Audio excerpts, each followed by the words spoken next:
Assalamualaikum warahmatullahi wabarakatuh. Alhamdulillah. Selamat pagi para sedulur-sedulur yang saya cintai dan semoga dicintai oleh Allah SWT. Para sedulur, jadi di awal tadi ada potongan-potongan video tentang situasi yang terjadi di Israel saat ini ya. Di video awal itu ada sekelompok warga Israel Utara yang mereka bersembunyi di terowongan bawah tanah yang memang sepertinya sudah disiapkan oleh pemerintah Israel, upaya preventif ya. Jadi ketika terjadi serangan drone dan misil-misil hipersoniknya Iran ke kota-kota besar di Israel, maka penduduk-penduduk Israel itu rata-rata langsung masuk ya, bersembunyi di bunker-bunker atau terowongan bawah tanah yang memang sepertinya sudah dipersiapkan oleh pemerintah Israel ya. Jadi sepertinya memang situasi seperti ini memang sudah diperhitungkan, sudah dilakukan preventif ya oleh pemerintah Israel. Artinya memang sudah terencana jauh ya, rencana sepertinya untuk menyerang Iran ini. Jadi ketika drone sama kemudian misil Fatahnya Iran kemudian menyerang masif ya kota-kota besar Israel ya, serang kemarin 2 gelombang ya, ketika pasca 13 Juni 2025 serangan udara Israel ke Iran yang kemudian membuat gugur 6 orang jenderal Iran gitu kan, dan para ilmuwan nuklir Iran juga banyak yang gugur gitu kan. Ini Iran meresponnya dengan mengirimkan ratusan drone dan rudal hipersoniknya ke kota-kota besar yang ada di Israel. Dan memang berakibat fatal ya teman-teman. Kabarnya juga fasilitas-fasilitas militer Israel seperti bandara di Nevatim gitu kan, ini juga terkena rudal-rudal hipersoniknya Iran ya teman-teman. Tapi memang kemudian sepertinya dilarang oleh pemerintah Israel sendiri untuk kemudian warga sipil untuk kemudian merekam dan mengupload video-video tentang fasilitas-fasilitas militer Israel yang terkena rudal Iran. Yang jelas memang sebagian juga rudal-rudal hipersonik Iran ini menyasar tempat-tempat warga sipil di Israel, di kota-kota besar, dan kerusakannya masif. Tadi teman-teman bisa lihat di video yang kedua itu, kemudian kota-kota besar di Israel seperti Tel Aviv, Haifa, Askalon semuanya dihantam oleh rudal hipersonik Iran dan juga drone kiriman Iran ya, yang memang pasca 13 Juni 2025 kemarin, pasca serangan Israel ke Iran, Iran sudah mengirimkan 2 gelombang serangan ya. Paginya itu sekitar 100 misil hipersonik, kemudian sorenya lagi 100 misil hipersonik yang memang kemudian memang sepertinya kemampuan misil-misil hipersonik Iran yang dinamain Fatah ini memang saat ini memang kecepatannya luar biasa, hingga kemudian banyak yang lolos ya dari cegatannya sistem anti pertahanan, sistem pertahanan udaranya si Israel ini. Padahal Israel kan punya namanya Iron Dome, Arrow, dan kemudian punya David Sling ya teman-teman. Tapi memang kemudian kesininya sepertinya Iran juga telah memperbaiki kecepatan dan ketangguhan rudal-rudal Fatah mereka sehingga bisa menerobos masuk dan menimbulkan kerusakan yang masif ya. Tel Aviv, Haifa, kemudian juga di Askalon ya teman-teman, dan memang fasilitas militer Israel juga banyak yang rusak. Nah teman-teman, terkait dengan hal ini kita patut mencermati bahwasanya di Iran sendiri ternyata memang sudah ada infiltrasi dari agen rahasianya Israel atau Mossad ya, ditandai memang kemudian dengan presisinya serangan Israel hingga menewaskan 6 orang jenderal IRGC atau pasukan Garda Republik Islam Iran, itu 6 jenderal, dan kemudian para ilmuwan Iran ya, para ilmuwan nuklir Iran itu dalam serangan subuh jam 3 dini hari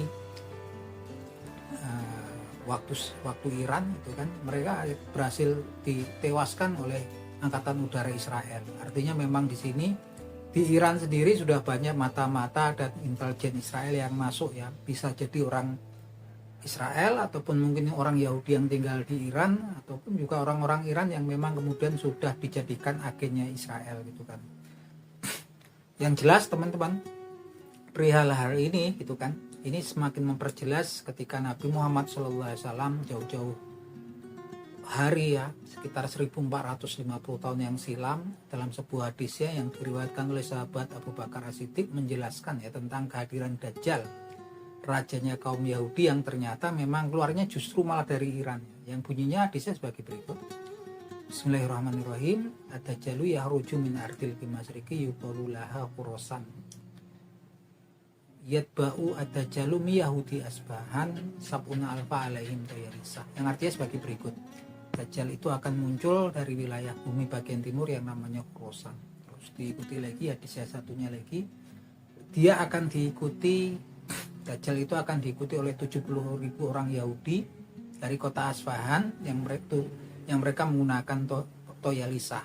Teman-teman, kalau kita lihat hadis ini teman-teman, dengan peristiwa yang terjadi saat ini sangat berkaitan sekali. Artinya memang di Iran ini kan memang ada orang-orang Yahudi yang memang seperti penduduk asli Iran, yang mereka sebagian besar tinggal di kota-kota besar di Iran, dan yang paling banyak adalah salah satunya di kota Isfahan di Iran Selatan. Ini salah satu kota nomor 3 terbesar di Iran. Nah teman-teman, terkait dengan presisinya serangan Israel ke Iran kemarin disinyalir oleh para analis militer bahwasanya memang Mossad telah menanamkan agen-agennya di Iran, dan saya yakin kemungkinan kalau orang Arabnya sendiri, orang Persianya sendiri bekerja sama dengan orang Yahudi Israel sepertinya nggak mungkin ya, pastinya nggak mau itu kan. Yang ada kemungkinan lah etnis Yahudi yang memang kemudian berkembang pesat di kota-kota besar di Iran, dan salah satu yang terbesar adalah di kota Isfahan. Nah Rasulullah telah menjelaskan hal ini bahwasanya kelak Dajjal itu akan muncul dari bumi bagian timur yang namanya Khurasan. Dia akan diikuti oleh 70 orang Yahudi dari kota Isfahan. Nah, kota-kota yang diserang Israel kemarin itu adalah kota-kota besar yang ada di Iran ya, seperti Natanz, kemudian Teheran, dan juga salah satunya Isfahan. Dan di kota-kota itu banyak orang Yahudi ya teman-teman. Artinya memang ketika ada infiltrasi, mereka bisa dengan presisi sepertinya sudah ditandai itu target-target militer seperti laboratorium pengayaan uranium, laboratorium nuklirnya Iran, kemudian para ilmuwan nuklirnya Iran, bahkan 6 jenderal daripada IRGC atau Garda Republik Iran ini berhasil dengan presisi ditewaskan ya. Yang jelas ini menandakan memang mereka diberitakan sudah dikuntit ya oleh agen-agennya Mossad selama 6 bulan terakhir gitu kan. Nah ini teman-teman, nggak menutup kemungkinan ya ini, karena Yahudinya sepertinya udah masuk ini pengaruh Yahudi Israel itu. Artinya ada kemungkinan besar memang mereka ini bisa menggerakkan gerakan dalam negeri Iran ya, karena bahkan dikatakan Dajjalnya itu justru nanti akan muncul dari Iran. Nah ini kan memang kemudian memang udah ada kerjasama ya antara orang kaum Wahyudi yang ada di Israel dan kaum Wahyudi yang ada di Iran. Karena saya yakin nggak mungkin kalau orang Arabnya situ, Arab Iran situ mau bekerja sama dengan orang Wahyudi. Saya yakin lah kemudian warga Wahyudi yang kemudian memang tinggal di Iran ya, yang memang mereka udah seperti penduduk asli Iran, karena mereka itu datang udah berapa puluh abad yang silam gitu kan. Udah di zamannya Raja Nebukadnezar dari Babylon kan, mereka diambil dari Israel Utara, bawa ke Babylon, kemudian sebagian ikut masuk ke wilayah Iran ya teman-teman, berapa puluh abad yang silam. Dan ini memang kemudian mereka berkembang pesat, dan pastinya mereka akan ada koneksi dengan orang-orang Wahyudi yang ada di Israel. Dan nggak menutup kemungkinan kalau memang suatu waktu kelak mereka akan bergerak dan berusaha menggulingkan rejim yang berkuasa di Iran saat ini. Saya pikir seperti itu ya teman-teman. Bahkan dari hadis Rasulullah diberitakan mereka ya Dajjalnya akan muncul dari rejim Khorasan. Dan rejim Khorasan yang ada di Iran itu ada 2 kota yang masuk rejim Khorasan di Iran, yaitu kota Tus dan kota Nishapur di Iran Selatan, dan dia bersebelahan dengan kota Isfahan. Dan dari kota Isfahan inilah dikatakan nanti kelak akan ada 70.000 orang Yahudi yang jadi pengikutnya Dajjal. Dan mereka menggunakan Toyalisah, semacam pakaian khusus, pakaian tradisional orang Yahudi ketika mereka digunakan untuk beribadah. Nah teman-teman, mengingat hal ini sepertinya kita memang posisi saat ini adalah kemudian memang di akhir zaman. Dan salah satu pesan Rasulullah SAW kepada kita semua ketika Dajjal itu akan muncul, kita agar selamat untuk menghafalkan 10 ayat awal dari suratul Al-Kahfi. Dalam hadisnya Rasulullah SAW bersabda sebagai berikut. Bismillahirrahmanirrahim. Man hafidho asro ayati min awalil suratil kafi usima minad dajjal. Yang artinya sebagai berikut. Barang siapa hafal 10 surah ayat awal dari suratul kafi, maka Allah SWT akan menyelamatkan hamba tersebut dari fitnahnya dajjal. Nah, itu aja teman-teman obrolan kita di pagi hari ini, semoga bermanfaat. Wabillahi taufik wal hidayah. Wassalamualaikum warahmatullahi wabarakatuh.